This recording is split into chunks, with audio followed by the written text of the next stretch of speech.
Hello, friends. It's me. As promised, let's continue our story. Now it's time for episode 6, The Crimson Moon. About 900 years ago, in the middle of the night, an ominous red moon rose in the sky. Its bloody hue spread across the land, painting the river and clouds a deep crimson. It was an extremely rare astronomical phenomenon that happened once every several hundred years. Legend said that under such a moon, destinies would change. And indeed, that night, the world changed dramatically for the two warring families. A messenger rode his horse through the dark, the wind whipping his cloak behind him like a phantom. He carried with him news that shook the foundations of the Montagues and Capulets, news that would forever alter their fates. For generations, the families had battled each other, their feud as endless as the night sky studded with stars. But now it seemed their endless war would soon come to an end. The messenger stopped before Lord Montague, his face pale in the moonlight. "My lord," he began, his voice echoing in the courtyard. "There's been a prophecy, an ancient one, passed down through generations of my family. Tonight, under the crimson moon, only one family will remain standing." Lord Montague's grip tightened on the messenger's shoulder. "Speak plainly, man."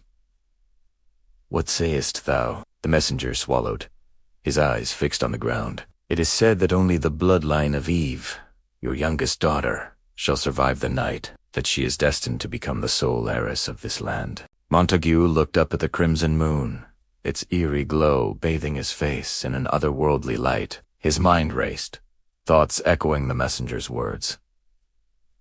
Could this be the end? Was his family's fate truly hanging in the balance? Suddenly, a new determination hardened his features. If this prophecy held true, then he would ensure his daughter's survival. No obstacle would stand in their way. Meanwhile, across the city, Lord Capulet stood in his courtyard, his face grim under the crimson moon's haunting light. The messenger from his house had just delivered the same chilling prophecy, but with a twist. According to their ancient bloodline lore, it was Tybalt and Juliet who were destined to inherit the land, not just any other offspring. Capulet's wife, Lady Capulet, stepped forward, her eyes wide with fear.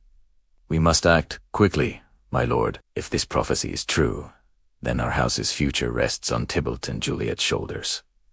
Capulet, lost in thought, merely nodded. The weight of the prophecy pressed heavily upon him. How could he ensure his children's survival? How could he shape the future of his family and their kingdom under the shadow of this crimson moon? That night, both families made their moves, each believing they were chosen by fate. The Montagues prepared for a grand feast, inviting their allies and showering Eve with gifts fit for a queen. Meanwhile, the Capulets made sure Tybalt and Juliet were adorned in the finest clothes, ready to receive guests of their own, solidifying their status as heirs apparent. As the night deepened and the crimson moon climbed higher in the sky, both houses received more messengers, each bearing the same urgent message, warning them of danger. Yet neither family heeded these warnings. The Montagues, drunk on their belief in Eve's destiny, continued their revels, and the Capulets, ever vigilant, saw off imaginary foes, convinced they were protecting their rightful heirs. And then suddenly,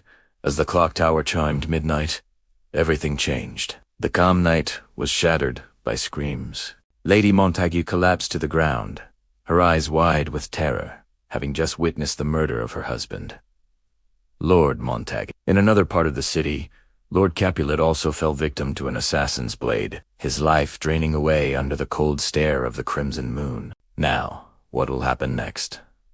Who orchestrated these murders? And most importantly, what is the significance of the crimson moon? All of this and more in the next episode. So stay tuned for more updates. Friends, we've come to the end of episode 6. How did you like it? Which character do you think is behind all this? Share your thoughts in the comments below. Also, don't forget to hit the like button and subscribe for more amazing stories. See you in the next video. Until then, stay safe and take care.